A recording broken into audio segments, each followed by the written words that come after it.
बिस्मिल्लाहिर्रहमानिर्रहीम। अस्सलाम वालेकुम। मैं हूं डॉक्टर सानिया चौधरी और आप देख रहे हैं यूट्यूब चैनल। नाजरीन, आज के इस व्लॉग में हम दो अहम मौज़ूआत के ऊपर बात करेंगे। एक तो है जनरल आसिम मुनीर की तैनाती और दूसरा इमरान खान का जो डिसीजन उन्होंने रावलपिंडी के जलसे में जिसका ऐलान किया कि वो KPK और पंजाब की असम्बलियों को तहलील करने का जो है वो सोच रहे हैं और डिसाइड कर रहे हैं, और इसके ऊपर अपने जो उनके चीफ मिनिस्टर्स हैं और सीनियर लीडरशिप है उनसे वो मशावरत करेंगे। ये दो चीज़ें हैं जिन पर आज बात करेंगे, और इनमें इनका जो हमारा पस मंज़र होगा वो दोनों डिसीजंस के और दोनों इवेंट्स के हो जाने के बाद की जो चेंजेस आ रही हैं वो उसके हम पस मंज़र में ये सारी चीज़ें जो हैं इस पर गुफ्तगू करेंगे आज। सबसे पहले हम बात करते हैं जनरल आसिम मुनीर साहब की तैनाती के। जनरल आसिम मुनीर साहब पाकिस्तान की आर्मी के 17वें chief of the army staff हैं। इससे पहले जनरल बाजवा 16वें chief of the army staff थे, और 6 साल का एक तवील टेन्योर जो है जिसमें उनके इनिशियल 3 साल के पीरियड के बाद उन्हें एक एक्सटेंशन दी गई, और वो एक्सटेंशन उन्हें इमरान खान साहब ने दी जब वो प्राइम मिनिस्टर थे, और वो भी उस मंजर में दी गई जिस वक़्त 5 अगस्त 2019 को कश्मीर में जो है उसका स्टेटस इंडिया ने चेंज कर दिया, और उसको वहाँ पर उन्होंने एक इंतहा कर दी ह्यूमन राइट्स की वायलेशन की, और कश्मीरी बरादरी जो है हमारे मुसलमान बरादर कौम है उनके साथ इंतहाई वहाँ तशद्दुद किया, और उनको अब तक वही एक सिचुएशन वहाँ पर उनको यरगमाल बनाए हुए है पूरी स्टेट को इंडिया। वो सिचुएशन आज भी चल रही है। जब 5 अगस्त 2019 को ये वाक़या पेश आया तो तकरीबन 18-19 अगस्त को इसी पस मंज़र में ये दावा करते हुए या ये चीज़ सामने लाते हुए कि इंडिया के साथ पाकिस्तान के हालात जो हैं वो बॉर्डर्स के ऊपर बहुत कशीदा हैं, और दोनों मुल्कों के दरमियान कशीदगी और टेंशन बहुत बढ़ चुकी है, बहुत एस्केलेशन हो चुकी है। इन दोनों जो ममालिक हैं इनके दोनों नेबर्स के मामलात में इस पस मंज़र में बेहतर ये और मुनासिब ये समझा गया कि अगर हम आर्मी चीफ जो हैं जनरल बाजवा उनको कंटिन्यू कराएं तो वो इस मुल्क के हक में बेहतर होगा। लेकिन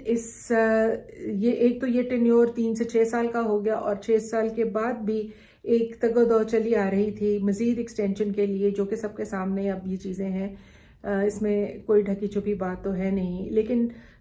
फिर भी एक शदीद तनाव का शिकार रहा पूरा मुल्क, पूरा आर्मी का इंस्टीट्यूशन, पूरा पॉलिटिकल फैब्रिक इस मुल्क का,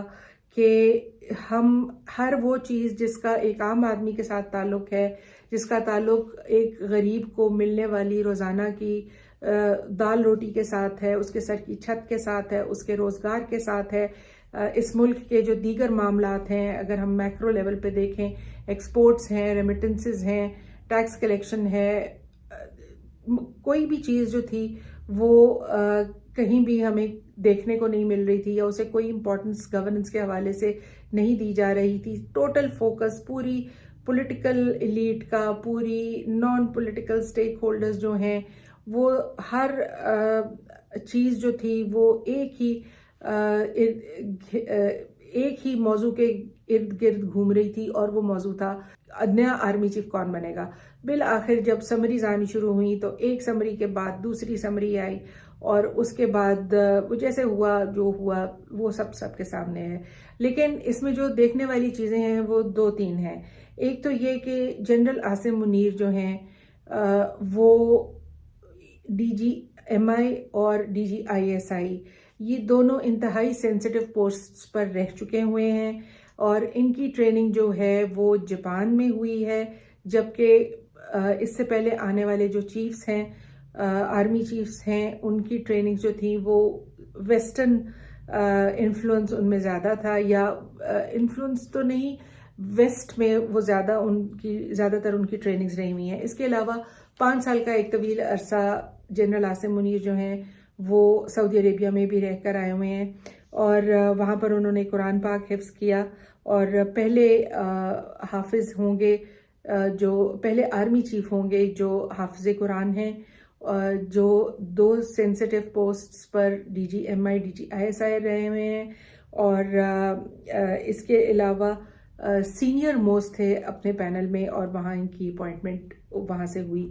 एक कंट्रोवर्सी इनकी रिटायरमेंट चूँकि 27 को हो जानी थी उसके इर्द गिर्द भी घूमती है, लेकिन ये कि वो अपॉइंट हो चुके हैं, वो आज आर्मी चीफ हैं, उन्होंने पाकिस्तान आर्मी इंस्टीट्यूशन की कमांड संभाल ली है, चेंज ऑफ कमांड हो चुका है और जो मैजिकल स्टिक जिसको बहुत से एंकर्स और जर्नलिस्ट कह रहे हैं, वो एक स्टिक जो हैंड ओवर होने से ये जो कि सिंबॉलिक है इस बात का कि अब जो आर्मी कमांड है वो रिटायर होने वाले या आउटगोइंग जो आर्मी के चीफ हैं उनसे नए आने वाले आर्मी चीफ को मुंतकिल हो चुकी है और उन्होंने चार्ज संभाल लिया है और फ्रॉम नाउ ऑन वो आर्मी के तमाम हवाले से, स्टेट की मिलिट्री के हवाले से, स्टेट के डिफेंस के हवाले से जो उनके कंसर्न फैसले हैं, डिसीजंस हैं, तो वो अब नए आर्मी चीफ करेंगे। तो हम उस स्टेज को तो पहुंच गए, लेकिन इस यहाँ तक पहुंचते पहुंचते दो चेंज ऑफ कमांड से एक दिन पहले 28 नवंबर वाले दिन 2 अहम वाकयात हुए हैं जिनके ऊपर बात करना जो है वो बनता है। उनमें से एक जो था वो रावलपिंडी के जो कोर कमांडर लगे उनकी तैनाती थी और दूसरा आजम सवाती की अरेस्ट थी। अब इसमें आजम सवाती की अरेस्ट जो थी वो एक बहुत एक मज़ीद तशवीशनाक अंसर थी और वो इस तनाज़र में हुई कि उन्होंने रावलपिंडी के जलसे में आर्मी के जो आउटगोइंग आर्मी चीफ थे उनके हवाले से कुछ बातें की, जिसमें एक फैक्ट फाइंडिंग जो मैगजीन है उसकी एक उसमें शाया होने वाली एक रिपोर्ट है और इसके अलावा उस आजम सवाती साहब को अब जब अरेस्ट सेकंड टाइम किया गया तो उसके बाद उन पर अब तक 50 FIR हो चुकी हैं और मेरा ख्याल है कि ये उनका एक रिकॉर्ड होगा, एटलीस्ट पाकिस्तान में तो डेफिनेटली होगा, वर्ल्ड वाइड देखना पड़ेगा कि 50 FIR इतने कम अरसे में एक पॉलिटिकल सिटिंग सेनेटर के ऊपर करा दी गई हैं। बहरहाल देखने की चीज़ ये है कि जनरल आसिम मुनीर अब क्या चैलेंजेस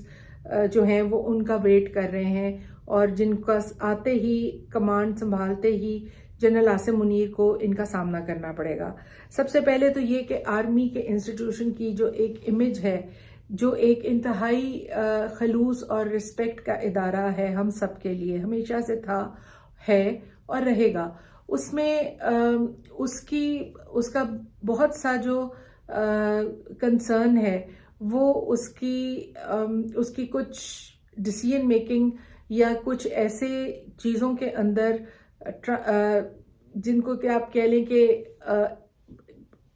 न्यूट्रलिटी और एपॉलिटिकल जो एक स्टांस था वहाँ से शायद ये तासुर मिला कि वो हट गए हैं और इस वजह से आर्मी के इंस्टीट्यूशन के ऊपर आज सोशल मीडिया आप उठा के देख लें, आप इंटरनेशनल मीडिया देख लें, उसमें बहुत सी चीज़ें जो हैं वो हमें पढ़ने को मिलती हैं जो कि अफसोसनाक सिचुएशन है इंतहाई। तो सबसे पहला चैलेंज जो जनरल आसिम मुनीर फेस करेंगे वो आर्मी के इंस्टीट्यूशन का एक जो बेहतरीन और आला इमेज, बावकार इमेज हमेशा रहा है, उसको रिस्टोर करना है। तो उसके लिए सबसे ज़रूरी चीज़ जो है वो एक न्यूट्रल और एपॉलिटिकल स्टांस हकीकी मायनों में अमलन उसको एक्सरसाइज करके ही अचीव हो सकता है। तो इसके लिए बहुत ज़रूरी है कि जनरल मुनीर जो है वो आते ही जनरल आसिम मुनीर जो हैं वो अपने जैसे ही वो सेटल इन होते हैं अपने ऑफिस में, वो सबसे पहले जो अपनी जो टीम है वो लेकर आए और वो जब टीम सामने आएगी, जब सिग्निफिकेंट और क्रिटिकल पोजीशंस के ऊपर, अहम पोस्ट के ऊपर वो टीम लोगों को नजर आएगी तो एक मैसेज ऑटोमेटिकली जाएगा कि जनरल आसिम मुनीर जो हैं वो कहाँ खड़े हुए हैं और वो किस हद तक अपने आर्मी के एक इदारे को, एक इंस्टीट्यूशन को किस हवाले से आगे लेके चलना चाह रहे हैं। तो ये these are very testing times. ये इस पॉइंट पर एक बहुत ज़्यादा